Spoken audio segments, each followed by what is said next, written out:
냄새나는 찌개를 끓인다며 미슐랭 셰프들이 비웃었을 때 할머니가 꺼내든 무쇠솥 하나. 파리 샹젤리제 거리에서 걸어서 5분 거리, 1890년에 지어진 5층짜리 석조 건물 1층에 자리 잡고 있었습니다. 금박으로 장식된 대문을 열고 들어서면 크리스털 샹들리에가 손님을 맞이했습니다. 이곳은 미슐랭 3스타를 20년째 유지하고 있는 프랑스 최고의 레스토랑이었습니다. 오너 셰프 장마이너스 피에르는 프랑스 요리계의 살아있는 전설이었습니다. 그는 16세에 요리를 시작해 35세에 자신의 레스토랑을 열었습니다. 그의 시그니처 요리는 한 접시에 800유로 약 120만 원이었지만 6개월 전에 예약해야 맛볼 수 있었습니다. 어느 날 중동 아부다비의 왕족이 이 레스토랑을 3일간 전세로 예약했습니다. 예약금만 50만 유로 약 7억 5천만 원. 문제는 왕족의 어머니였던 다우드 왕대비였습니다. 왕대비는 10년 전 뇌종양 수술 후유증으로 미각과 후각을 거의 상실한 상태였습니다. 세계 최고의 의사 17명이 진찰했지만 모두 회복 불가능이라는 진단을 내렸습니다. 왕대비는 그 후로 10년간 영양주사와 죽으로만 연명해 왔습니다. 왕족의 장남인 왕자가 장마이너스 피에르 앞에서 무릎을 꿇었습니다. 셰프님, 어머니께서 마지막으로 음식을 드신 게 벌써 몇 년 전 일입니다. 그날 어머니는 프랑스 딸기 타르트를 드시며 이 맛을 죽을 때까지 기억하고 싶구나라고 하셨습니다. 저는 어머니가 돌아가시기 전에 단 한 번만이라도 음식의 기쁨을 느끼시게 해드리고 싶습니다.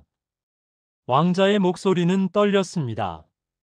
어머니가 음식을 드실 수 있게 해주신다면 제 전 재산이라도 드리고 싶습니다.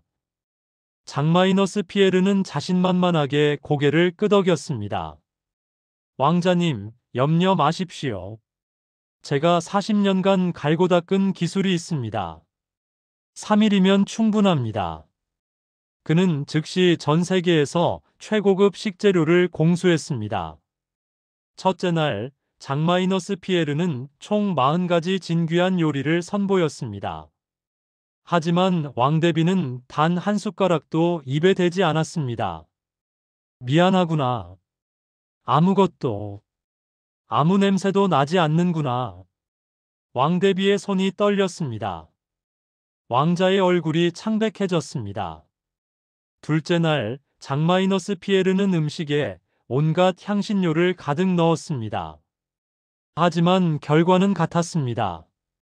왕대비는 고개를 저었습니다. 아들아, 포기하렴. 어머니는 이제 음식을 느낄 수 없단다. 셋째 날 아침, 장마이너스 피에르는 거의 패닉 상태였습니다. 이번에는 가장 자극적인 맛들로 준비했습니다. 하지만 왕대비는 여전히 고개를 저었습니다. 아무것도 느껴지지 않는구나. 장마이너스 피에르는 주방 바닥에 주저앉았습니다. 그의 40년 경력이 무너지는 순간이었습니다. 제가 실패했습니다. 왕자님, 죄송합니다. 그때 왕족을 수행하던 비서 파티마가 조심스럽게 다가왔습니다. 왕자님, 죄송하지만 혹시 제가 아는 분을 한번 불러봐도 될까요? 파티마, 지금 무슨... 제 친구 중에 한국에서 온 요리사가 있습니다. 저도 3년 전 우울증으로 아무것도 먹지 못했을 때 그분의 음식을 먹고 다시 식욕을 되찾았습니다. 왕자는 지푸라기라도 잡는 심정으로 고개를 끄덕였습니다. 좋아, 당장 불러. 다음 날, 고향집은 길모퉁이에 있는 허름한 2층 건물 1층에 자리 잡고 있었습니다. 낡은 간판에는 한글과 프랑스어로 고향집이라고 쓰여 있었고, 유리창에는 손으로 쓴 메뉴판이 붙어 있었습니다. 된장찌개 12유로, 김치찌개 12유로, 순두부찌개 13유로. 가게 안은 겨우 6개의 테이블이 전부였습니다. 플라스틱 의자, 낡은 나무 테이블, 벽에는 한국의 산수화가 걸려 있었습니다. 주방에서 박순자가 앞치마를 두르고 나왔습니다.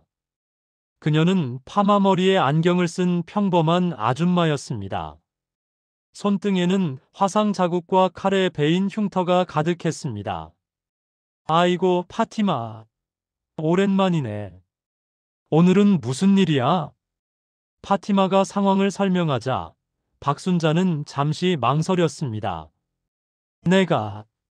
내가 미슐랭 3스타 레스토랑에. 파티마야, 나는 그런 고급진 데는. 순자님, 제발요.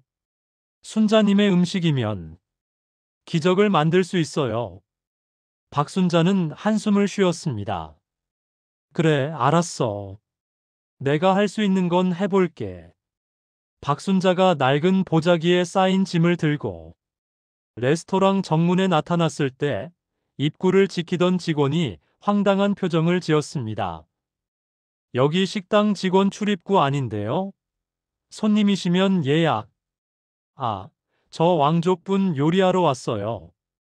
직원은 파티마에게 확인한 후 마지못해 문을 열어주었습니다.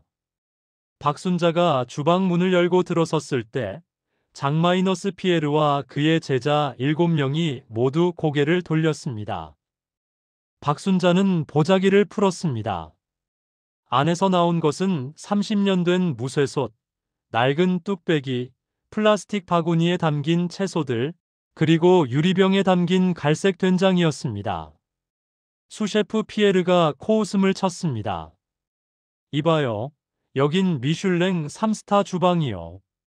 당신이 가져온 것들은 위생 검사도 안 된 물건 아니요? 부주방장 마르크도 무쇠솥을 보며 웃었습니다. 저 솥 좀 봐. 골동품인가? 젊은 요리사 앙투안이 플라스틱 바구니를 가리키며 킥킥거렸습니다. 저 시장 바구니 좀 봐. 여긴 시장이 아니라 레스토랑이에요, 마담. 장마이너스 피에르가 박순자를 위아래로 훑어봤습니다. 박순자의 낡은 면 앞치마, 플라스틱 슬리퍼, 손등에 화상 자국. 그는 고개를 저었습니다. 왕자님, 이건 모욕입니다. 파티마가 급히 변명했습니다. 셰프님, 순자님은. 됐어요, 파티마. 박순자가 조용히 말을 끊었습니다. 그녀는 장마이너스 피에르를 똑바로 쳐다봤습니다. 제가 할 수 있는 건 이것뿐입니다. 제 어머니가, 그 어머니가 물려준 음식. 거창한 이름도 없고 값비싼 재료도 없어요. 그냥 집밥이에요. 장마이너스 피에르가 비웃었습니다. 집밥? 왕대비의 미각을 되살리겠다고? 미쳤군. 박순자는 담담하게 주방 구석으로 갔습니다. 주방 한 구석, 가스레인지 앞. 박순자는 무쇠솥을 레인지에 올렸습니다. 솥 밑바닥은 수십 년간 사용해서 까맣게 그을려 있었지만 손으로 만지면 매끄러웠습니다. 저기요, 아줌마. 앙투안이 다가와 비아냥거렸습니다. 여기는 0.1도 단위로 온도 조절하는 곳이에요. 근데 그 시커먼 솥으로 뭘 어떻게 하시게요? 박순자는 대답 없이 솥에 물을 부었습니다. 그리고 주머니에서 작은 천주머니를 꺼냈습니다. 이게 뭐야? 마르크가 물었습니다. 멸치요. 국물 우리는 거. 주방이 웃음바다가 되었습니다. 박순자는 신경 쓰지 않고 멸치와 다시마를 넣었습니다. 물이 끓기 시작하자 그녀는 손목으로 불 세기를 조절했습니다. 오직 40년 경험으로 체득한 감각뿐이었습니다. 지금 뭐 하는 거예요? 온도계도 안 쓰고. 필요 없어요. 손끝으로 느끼면 돼요. 박순자는 육수가 우러나자 멸치와 다시마를 건져냈습니다. 그리고 유리병에 담긴 된장을 꺼냈습니다. 이게 뭔가요? 된장이요. 40년 된 거예요. 40년? 음식이 40년을 어떻게 발효시킨 거예요? 제 어머니가 돌아가시면서 저한테 물려주셨죠. 박순자의 목소리가 잠시 떨렸습니다. 어머니는 6.25 전쟁 때 피난길에서도 이 된장 항아리를 품에 안고 피난 다니셨대요. 배가 고파 쓰러질 것 같을 때 된장 한 숟가락이면 다시 일어설 수 있었다고. 그래서 저도 이 된장만은 절대 팔지 않아요. 주방이 잠시 조용해졌습니다. 장마이너스 피에르가 코웃음을 쳤습니다. 왕대비가 식탁에 앉았습니다. 그녀의 얼굴은 지쳐 있었고 눈에는 기대감이 없었습니다. 장마이너스 피에르가 자신감 없는 목소리로 말했습니다. 왕대비마님, 오늘은 좀 특별한 음식을 준비했습니다. 박순자가 새하얀 뚝배기를 들고 나왔습니다. 뚝배기에서는 김이 모락모락 올라왔고 구수한 냄새가 식당을 가득 채웠습니다. 압둘 왕자가 당황해서 물었습니다. 저건 뭡니까? 된장찌개예요. 박순자가 조용히 대답했습니다. 고작 그게 다입니까? 왕자의 목소리에 실망이 묻어났습니다. 1억 유로를 걸었는데 된장찌개 한 그릇이라니. 박순자는 뚝배기를 왕대비 앞에 놓고 천천히 말했습니다. 왕대비마님, 이건 제 어머니가 저에게 가르쳐 주신 손맛입니다. 어머니는 전쟁 때 이 된장 하나로 우리 가족 7명을 먹여 살리셨어요. 할아버지가 돌아가시던 날도, 아버지가 사업에 실패하신 날도, 제가 대학에 떨어진 날도, 어머니는 늘 이 된장찌개를 끓여주셨어요. 박순자의 목소리가 떨렸습니다. 어머니는 말씀하셨죠.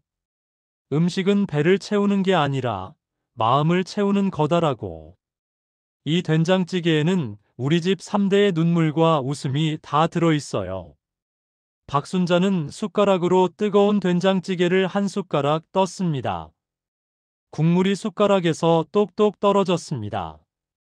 드셔보세요. 왕대비는 힘없이 고개를 저었습니다. 난 아무것도 느낄 수 없어. 한 번만요. 딱 한 입만 드셔보세요. 박순자가 간곡히 부탁했습니다. 왕대비는 할 수 없다는 듯 입을 벌렸습니다. 박순자가 조심스럽게 숟가락을 왕대비 입에 넣었습니다. 그 순간 왕대비의 눈이 커졌습니다. 그녀의 손이 떨리기 시작했습니다. 이게 왕대비의 눈에서 눈물이 주르르 흘러내렸습니다. 10년 만에 처음으로 음식 냄새를 맡는구나. 압둘 왕자가 벌떡 일어났습니다. 어머니, 정말요? 정말 냄새가 나세요? 왕대비는 고개를 끄덕이며 울었습니다. 이 냄새, 이게 음식이었구나. 그리고 맛도 느껴진다. 짭조름하면서도 깊은 맛. 왕대비는 떨리는 손으로 직접 숟가락을 들었습니다. 그리고 두 번째, 세 번째, 네 번째. 멈추지 않고 떴습니다. 맛있다. 너무 맛있어. 왕대비는 눈물을 흘리며 그릇을 비웠습니다. 압둘 왕자는 박순자의 손을 붙잡고 무릎을 꿇었습니다. 당신은 제 어머니를 살리셨습니다. 10년간 아무도 못한 일을 당신이 해냈어요. 왕자도 울었습니다. 주방에 있던 모든 사람들이 숨을 죽였습니다.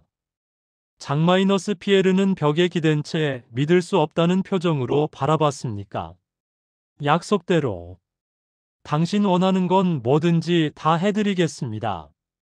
이 소식은 뉴스를 통해 전 세계로 퍼졌습니다. 고향집 앞에는 다음 날부터 300명이 넘는 사람들이 줄을 섰습니다. 박순자가 가게 문을 열자 프랑스 최고의 투자자 그룹의 대표가 직접 찾아왔습니다. 마담 박, 저는 당신의 된장을 상품화하고 싶습니다. 그 된장으로 프랑스 전역에 고향집 프랜차이즈를 열고 싶습니다. 박순자는 서류를 보지도 않고 고개를 저었습니다. 안 돼요. 뭐라고요? 제 된장은 공장에서 만들 수 있는 게 아닙니다. 박순자의 목소리는 단호했습니다. 이건 사람의 손으로만 만들 수 있어요. 매일 아침 항아리 뚜껑을 열고 손으로 저어주고 햇볕을 쬐게 하고 비 오는 날엔 덮어주고. 이건 40년의 시간과 정성이에요. 공장에서 3일 만에 만든 된장은 된장이 아니에요. 하지만 마담, 이건 돈의 가치가 아니라 마음의 가치예요. 박순자가 말을 끊었습니다. 제 어머니가 이 된장을 물려주실 때 하신 말씀이 있어요. 이 된장은 팔면 안 된다. 너의 딸에게, 그 딸에게 물려줘야 한다고. 이건 돈으로 살 수 있는 게 아니에요. 투자자는 한숨을 쉬며 나갔습니다. 며칠 뒤 압둘 왕자가 현금 1억 유로 약 1,500억 원을 든 트럭과 함께 고향집에 나타났습니다. 마담 박 약속대로 1억 유로입니다. 어머니를 살려주신 은혜는 평생 잊지 않겠습니다. 박순자는 돈을 보고 잠시 멍했습니다. 파리에서 40년을 살아도 볼 수 없는 돈이었습니다. 하지만 그녀는 고개를 저었습니다. 왕자님, 저는 10%만 받겠어요. 뭐라고요? 이 돈은 너무 많아요. 저는 그냥 제가 할 수 있는 일을 했을 뿐이에요. 압둘 왕자는 믿을 수 없다는 표정을 지었습니다. 마담, 당신은 제 어머니의 생명을 살렸어요. 1억 유로도 부족한데. 박순자는 빙그레 웃었습니다. 왕자님, 저는 하루 20그릇씩 찌개를 끓이며 사는 게 제 행복이에요. 이 돈은 이 동네 어려운 교민들 도와주는 데 쓸 거예요. 그녀의 목소리는 따뜻했습니다. 돈보다 중요한 건 제 음식을 먹고 어머니 생각난다고 우는 손님들의 얼굴이에요. 그게 제 보람이에요. 압둘 왕자는 그녀의 손을 꽉 잡았습니다. 마담, 당신은 진정한 셰프입니다. 아니, 셰프보다 더 위대한 어머니입니다. 그날 밤 11시 고향집 문을 두드리는 소리가 났습니다. 박순자가 문을 열자 거기에는 장마이너스 피에르 뒤퐁이 서 있었습니다. 셰프의 얼굴은 초췌했습니다. 그는 20년간 단 한 번도 고개를 숙인 적 없는 프랑스 요리계의 황제였지만 오늘만큼은 달랐습니다. 마담 박, 들어가도 될까요? 박순자는 조용히 문을 열어주었습니다. 장마이너스 피에르는 낡은 플라스틱 의자에 앉았습니다. 그는 한참을 말없이 앉아 있다가 천천히 입을 열었습니다. 저는 착각했습니다. 그의 목소리는 떨렸습니다. 저는 40년간 값비싼 재료와 화려한 기술만이 최고의 요리라고 믿었습니다. 하지만 당신의 무쇠솥 앞에서 깨달았습니다. 진짜 요리는 기술이 아니라 마음이라는 걸요. 장마이너스 피에르의 눈가가 붉어졌습니다. 저는 16세부터 요리를 시작했습니다. 유명 셰프 밑에서 10년을 수련했죠. 하루 18시간씩 일했어요. 손가락이 다 벗겨지고 화상을 입어도 참았어요. 미슐랭 3스타를 받는 게 제 꿈이었으니까요. 그는 깊은 한숨을 쉬었습니다. 제가 파리로 올라와서 유명해지고 미슐랭 별을 받고 어머니는 자랑스러워하셨어요.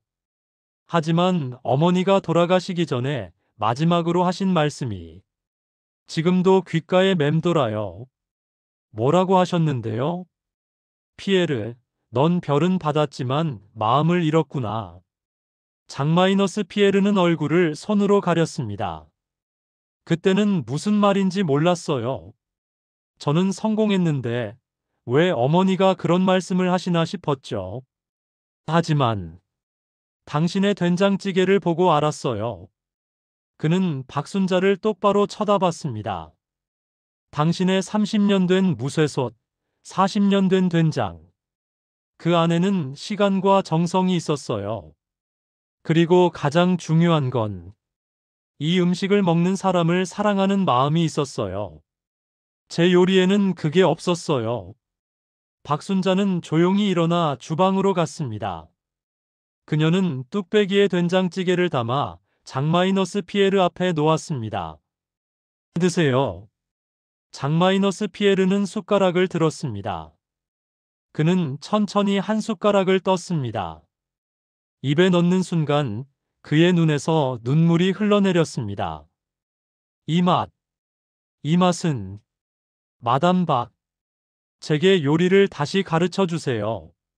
40년을 배웠지만 저는 아직 진짜 요리를 모르는 것 같아요. 박순자는 그의 어깨를 토닥였습니다. 좋아요. 내일부터 출근 전 이곳에 들르세요. 손맛 배우는데 미슐랭 별은 필요 없어요.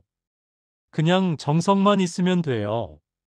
2주 후 프랑스 최고의 요리 잡지 편집장이 장마이너스 피에르를 찾아왔습니다. 셰프님, 인터뷰 좀 하시죠. 요즘 2주째 고향집에 출근하신다는 소문이 있던데요. 파리 전체가 궁금해하고 있습니다. 장마이너스 피에르는 고향집 주방에서 앞치마를 두른 채 인터뷰에 응했습니다. 그의 옆에는 박순자가 무쇠솥으로 된장찌개를 끓이고 있었습니다.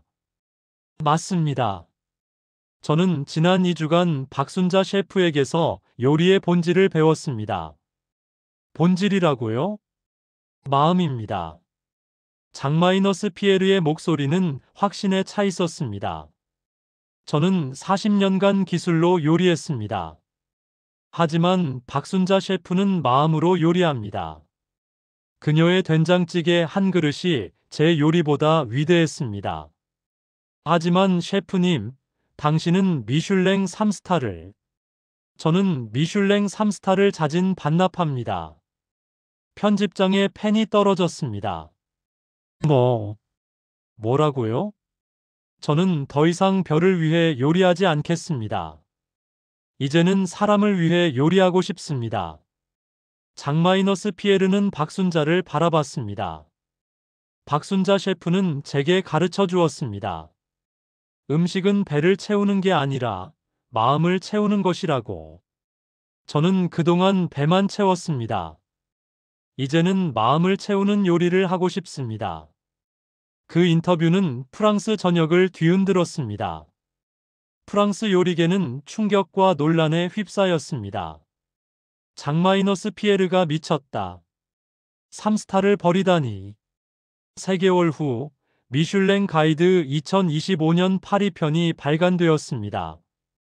그리고 놀라운 일이 일어났습니다. 파리 한인타운 고향집에 미슐랭 별 1개가 부여된 것입니다. 미슐랭 가이드가 파리 한식당에 별을 준 것은 역사상 처음이었습니다. 고향집의 된장찌개는 기술이 아니라 영혼으로 만들어진다. 값비싼 재료 대신 시간과 정성으로 빚어진 이 한 그릇에는 현대 요리가 모두 잃어버린 어머니의 따뜻함이 살아있다. 우리는 이 소박한 뚝배기 앞에서 요리의 본질을 다시 배웠다. 별 1개. 하지만 박순자는 미슐랭 별 명패를 가게에 걸지 않았습니다. 그럼에도 그 작은 식당 앞에는 매일 아침 300명이 줄을 섰습니다. 미슐랭 3스타 레스토랑 사장들도, 프랑스 대통령도, 할리우드 스타들도 줄을 섰습니다. 하지만 박순자는 먼저 온 사람 순서대로 음식을 내주었습니다. 여기는 예약도 안 받아요. 줄 서면 누구나 먹을 수 있어요. 대통령이든 청소부든 다 똑같은 손님이에요. 어느 추운 겨울 아침, 가게 문을 열자 첫 번째 손님이 들어왔습니다. 70대 할아버지였습니다. 손에는 지팡이를 들고 낡은 코트를 입고 있었습니다. 아줌마, 돈이 6유로밖에 없는데 된장찌개가 12유로잖아요. 박순자는 빙그레 웃으며 말했습니다. 괜찮아요. 오늘은 6유로만 내세요. 추운데 따뜻한 거 드셔야죠. 할아버지가 뜨거운 된장찌개 한 숟가락을 떴습니다. 그리고 눈물을 흘렸습니다. 이 냄새, 이 맛, 꼭 우리 어머니 손맛 같아요. 60년 만에 처음으로 어머니가 생각나네요. 박순자는 미소를 지으며 그의 어깨를 토닥였습니다. 많이 드세요. 6개월 후 고향집에서 걸어서 3분 거리에 새로운 간판이 걸렸습니다. 어머니의 집. 장마이너스 피에르가 새로 연 작은 비스트로였습니다. 테이블 12개뿐이었습니다. 메뉴도 단 5가지였습니다. 모두 고급 재료가 아니라 시장에서 사온 평범한 재료로 만든 음식들이었습니다. 하지만 정성과 마음을 담아 만든 음식이었습니다. 오픈 첫날 저녁, 박순자가 축하 화분을 들고 찾아왔습니다. 장 셰프, 축하해요. 장마이너스 피에르는 그녀에게 깊이 허리를 숙였습니다. 마담, 당신 덕분에 저는 진짜 셰프가 되었습니다. 아니, 진짜 사람이 되었습니다. 박순자는 웃으며 그의 어깨를 토닥였습니다. 요리는 가슴으로 하는 거예요. 이제 당신도 알잖아요. 두 사람은 작은 주방에 나란히 섰습니다. 장마이너스 피에르는 어머니에게서 물려받은 낡은 냄비를 꺼냈습니다. 박순자는 30년 된 무쇠솥을 가져왔습니다. 그들은 함께 불을 지폈습니다. 파리의 저녁 하늘 아래 구수한 냄새가 골목을 가득 채웠습니다. 프랑스 요리와 한국 요리. 서로 다른 두 사람이 같은 마음으로 요리하고 있었습니다.